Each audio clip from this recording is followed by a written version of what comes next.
na émission na biso oyo. Ezali présenté par ngai l'impresario na bino Joachim Zambwana. Na ba oyo basili ko yeba ngai déjà l'impresario linga ko ba muto azali ko présenter émission. Émission mpoka lelo nazali ka ngai moko te mena yeli bino pe ser na biso mama Ani Kemo. Yene mnazali activiste mtazali ko représenter quand oyo ezali ki ba oyo bazali na minoko me bazani munoko ya koloba. Na mpoka lelo ezala ozana question oyi ko téléphoner biso. Si vous posez la question, mais dis-moi, maman Ania, vous posez la question, peut-être pour répondre, mituna na yo. Et puis, na poko elelo na banza, sans plus tarder, nous allons que na émission na biso ya sujet du jour, ezali l'église, secte, to culte.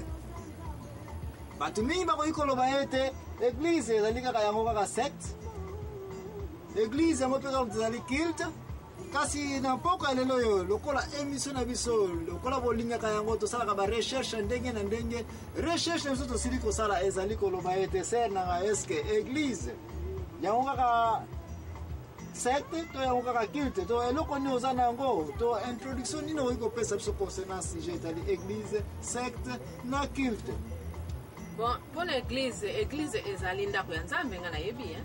Bon, merci mingi église alinda ko nzambe parce que ba minoko na biso to ba dialecte to ba slang faut yeba que différence ali entre langue dialecte na slang.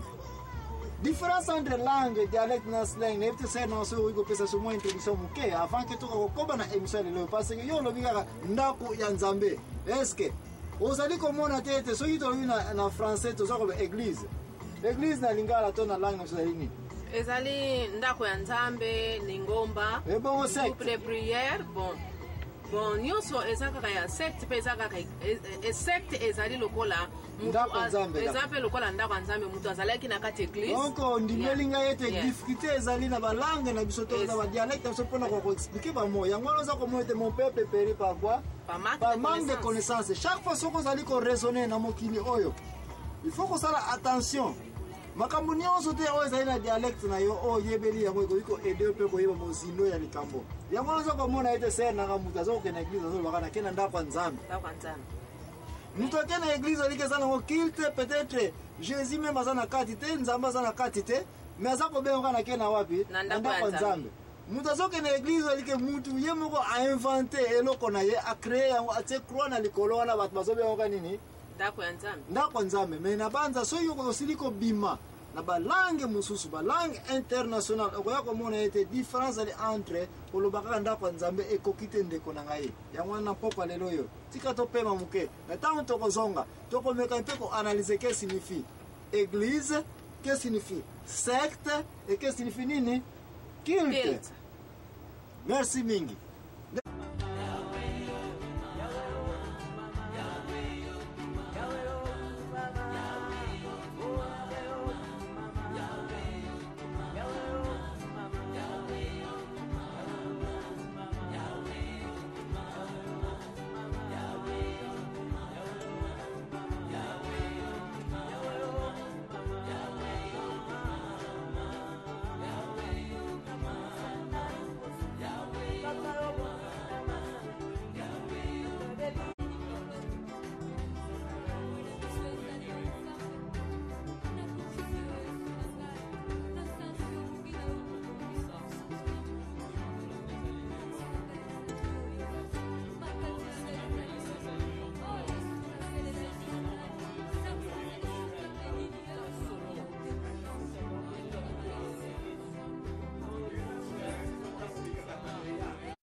La vérité pourquoi nous allons colober la maman ni eza susu nini tozolo tina ya église na secte na culte na pourquoi nous allons colober la église secte na culte différence ali makasi ndeko na mutu akosa yote kokende kaka na église te parce que oza okena ndako ya Nzambe koloba pe kaka teke o na kena ndako na biso na ndako na église na biso peut-être ça na secte koloba peut-être tozoke ninga na ndako ya Nzambe mbala msuza na ope nini culte est-ce que ma belle ezali po bakene na bandako nzambe o ezali ke nzambe azali kati na ngo te po ba définition na définition ya nzambe na église ezali juste te oui problème ezali et yango na zo komona ke émission na biso o ya la vérité tozali mingi ko développer sujet po na be ko aider bandeko na biso ko bazali na connaissance pe avancer mingi te parce que ba biloko za komona ser na ya ba définition ya makambo. Et c'est très important pour la définition de l'eau. Ce qui est aux autres risques au sein de la mokili. Et puis la ministre Souka, bah ebiso kenini. Naeba kiyote. Naeba kiyote. Mbula nyonso za ukenda kwa Nzambe. Mbula nyonso za la Jésus. Ozo kansa yete, oza ko travailler pour Nzambe. Mais la ministre Souka, o échoué na yo. C'est na question pas na yo, hein? Qu'est-ce que signifie ndako ya Nzambe d'abord? Ndako na Nzambe elakisi moko mutu moko mibale misato bafandi bazali kosambela wana linko bandako ya Nzambe. Donc linko bate batu mibale misato mine basangani pona kosambela Nzambe elinko bate oyo eza déjà une église, n'est-ce pas? Église, oui. Ya solo. Eso iko pesa nga histoire ya église bandaka kanto uzana idée na Biblia. Esikali na église bandela ka pena na evangeli église. Ya église aliboso ezali église ya Bethel. Bethel. Oui, eza église à Bethel. Bethel eza ka église. Oui, eza la église, église aliboso ya salama na mokili oyo. Bon, ser na banza Bethel wana ndenge otiko bazali nde yango mtu za référence parce que soki boza ko construire bâtiment, building. Bon.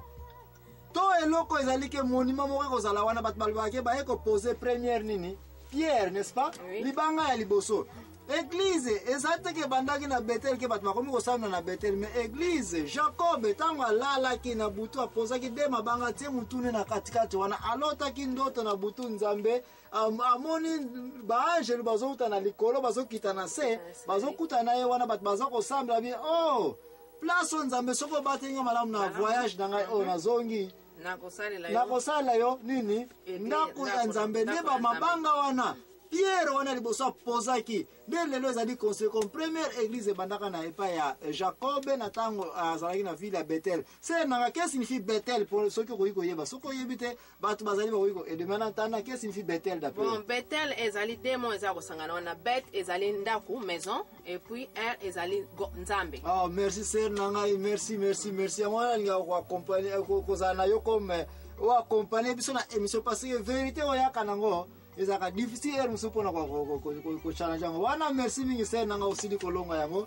Bethel eza bakombo mibale na kati bet elingi koloba nini ndaku maison et puis elle elingi koloba nini Nzambe ndenge no yebeke elle elingi koloba Nzambe bon elle eza elinko net El Shaddai El Adonai El Halloween El nyonso omonaka ezali Nzambe El signifie Nzambe et puis Bet signifie nini maison même ndako noka olala kana oyiko bien Bet parce que eza langue bataba hébreu balingo ba Bet ndako et puis El Nzambe El Halloween El Shaddai nde yangwana alors ndeko na ngai yo uti ko biso ete église liboso to Pierre liboso zaka poser na tango ya Bethel wana na Bethel epa ya Jacob mais sikoyo tozali kolobela église oyo poto kwa koyeba un peu différence entre église secte na culte ndeko kokene mosika te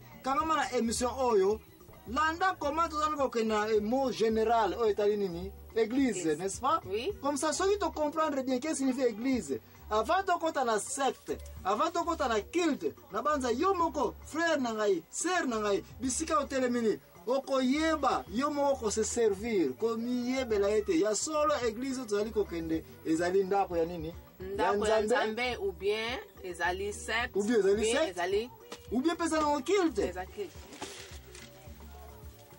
émission ezali présenté par Nangai ses frères Nabino Joachim Zambwana nazali l'impresario Nabino du jour nazali accompagné ngai moko te mais nazali awa na mama nani lisusu mama Ani lelo azako représenter ba oyo bazana minoko me basaya nini me bakokoloba te yango wana tozali kobenga l'activiste Ntemo Joachim mutazali awa kati na émission poko ya lelo ndeko na kokende mosika te kangama na likambo to yuti kolobela awa ete Bethel place à liboso Pierre à liboso zaka posé pour être église ko kotongama Est-ce que avant Bethel l'église monsieur ezalaka? Ezalaka te.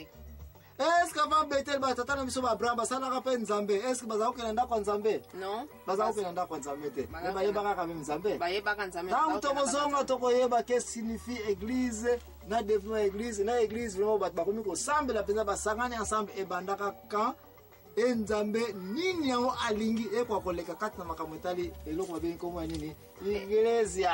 Iglesia.